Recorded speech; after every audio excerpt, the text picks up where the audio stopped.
अगर किसी दिन तुम्हें अपने ही घर से फोन आए और दूसरी तरफ तुम्हारी आवाज हो, तो क्या करोगे? रात के ठीक 2:17 अर्जुन का फोन अचानक बजा। नींद में डूबा हुआ अर्जुन झुंझलाते हुए फोन उठाता है, लेकिन स्क्रीन पर जो नाम दिखता है उसे देखकर उसकी नींद उड़ जाती है। Caller name Arjun home. वो चौंक जाता है। ये कैसे हो सकता है? मैं तो यही हूं। धीरे धीरे कांपते हाथों से वो कॉल रिसीव करता है। हेलो। कुछ सेकंड तक सन्नाटा रहता है, फिर अचानक दूसरी तरफ से आवाज आती है, अर्जुन जल्दी घर आ जाओ, मम्मी ठीक नहीं है। ये आवाज बिल्कुल अर्जुन जैसी ही थी। एक एक शब्द उसी के टोन में। उसका दिल जोर जोर से धड़कने लगता है। तुम कौन हो?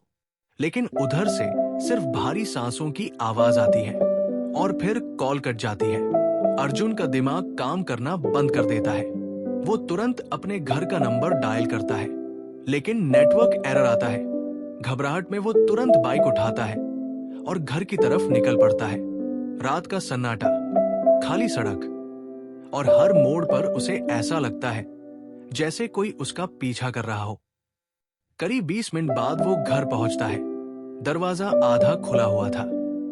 दिल थामकर वो अंदर जाता है। मम्मी, कोई जवाब नहीं। घर के अंदर अजीब सा सन्नाटा था, जैसे यहां कई दिनों से कोई रहा ही न हो। फिर अचानक किचन से आवाज आती है, अर्जुन। वो दौड़कर किचन में जाता है और वहां उसकी मां खड़ी होती है, बिल्कुल ठीक। क्या हुआ बेटा? इतनी रात को क्यों आ गए? अर्जुन के पैरों तले जमीन खिसक जाती है। मम्मी, आपने मुझे कॉल किया था ना? मां हैरान होकर कहती है, नहीं बेटा, मैंने तो फोन छुआ भी नहीं। अर्जुन अब पूरी तरह डर चुका था। वो अपने कमरे में जाता है और जैसे ही लाइट ऑन करता है, उसकी नजर दीवार पर जाती है। वहां एक फोटो फ्रेम टंगा हुआ था, लेकिन वो फोटो पहले कभी वहां नहीं था। वो पास जाकर देखता है, उसमें अर्जुन खड़ा था, लेकिन अकेला नहीं। उसके पीछे कोई और खड़ा था, एक परछाई जिसका चेहरा पूरी तरह अंधेरे में छिपा हुआ था। अर्जुन तेजी से पीछे मुड़ता है, लेकिन वहां कोई नहीं होता। अब उसका दिमाग जवाब देने लगता है। वो तुरंत मां को लेकर घर से बाहर निकलने का फैसला करता है। जैसे ही वो दरवाजे के पास पहुंचते हैं, दरवाजा अपने आप जोर से बंद हो जाता है। धड़ाम। मां डरकर चिल्ला उठती है। अर्जुन पूरी ताकत से दरवाजा खोलने की कोशिश करता है, लेकिन दरवाजा हिलता तक नहीं। तभी ऊपर से कदमों की आवाज आती है। धीरे धीरे कोई सीढ़ियों से नीचे उतर रहा था। टिक टिक टिक। अर्जुन और उसकी मां एक दूसरे को देखते हैं और फिर सीढ़ियों के अंधेरे से कोई बाहर आता है। वो अर्जुन था, बिल्कुल वही चेहरा, वही कपड़े, लेकिन आंखें पूरी काली। तुम? अर्जुन के मुंह से बस इतना ही निकलता है। दूसरा अर्जुन मुस्कुराता है। मैं वही हूं जो तुम छुपाते हो। मां बेहोश होकर गिर जाती है। अर्जुन समझ नहीं पाता कि ये क्या हो रहा है। तुम चाहते क्या हो? दूसरा अर्जुन धीरे धीरे उसके पास आता है। याद है वो रात? अर्जुन का चेहरा पीला पड़ जाता है। फ्लैशबैक। 2 साल पहले अर्जुन अपनी छोटी बहन के साथ बाइक पर जा रहा था। तेज बारिश, फिसलन भरी सड़क, और अचानक एक ट्रक सामने आ जाता है। अर्जुन खुद को बचा लेता है, लेकिन उसकी बहन, वो वहीं मर जाती है। उस दिन के बाद अर्जुन ने कभी उस हादसे के बारे में बात नहीं की। उसने खुद को समझा लिया, ये मेरी गलती नहीं थी। Back to present.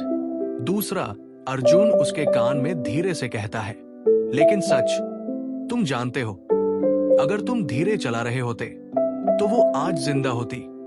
अर्जुन की आंखों से आंसू निकलने लगते हैं। मैंने जानबूझकर नहीं किया। दूसरा अर्जुन जोर से हंसता है, लेकिन गलती तो थी ना। अचानक घर की सारी लाइट्स बंद हो जाती है। पूरा घर अंधेरे में डूब जाता है और फिर चारों तरफ से एक ही आवाज गूंजने लगती है, तुम दोषी हो, तुम दोषी हो। अर्जुन अपने कान बंद कर लेता है। बस करो। अचानक लाइट वापस आती है। घर बिल्कुल शांत हो जाता है।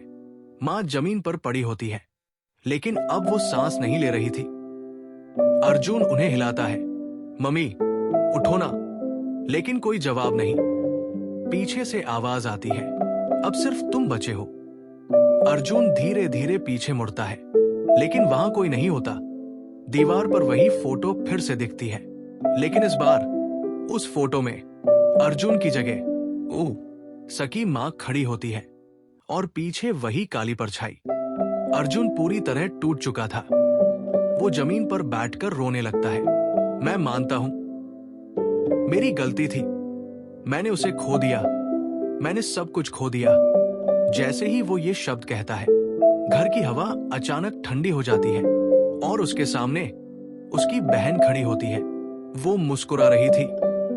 भैया, अब जाने दो। अर्जुन की आंखों से आंसू बहते हैं। मुझे माफ कर दो। बहन धीरे धीरे गायब हो जाती है और उसके साथ घर की सारी अजीब चीजें भी खत्म हो जाती है। सुबह की रोशनी खिड़की से अंदर आती है। अर्जुन जमीन पर बैठा होता है। उसकी माँ उसके पास खड़ी होती है। बिल्कुल ठीक। क्या हुआ बेटा, तुम रो क्यों रहे हो? अर्जुन चारों तरफ देखता है। सब कुछ सामान्य था, जैसे कुछ हुआ ही नहीं। लेकिन जब वो अपने फोन को देखता है तो उसमें एक मिस्ड कॉल होता है, अर्जुन होम। अगर ऐसे ही कहानियां आपको अच्छी लगती है तो प्लीज सब्सक्राइब करें और अपने दोस्तों को शेयर करें।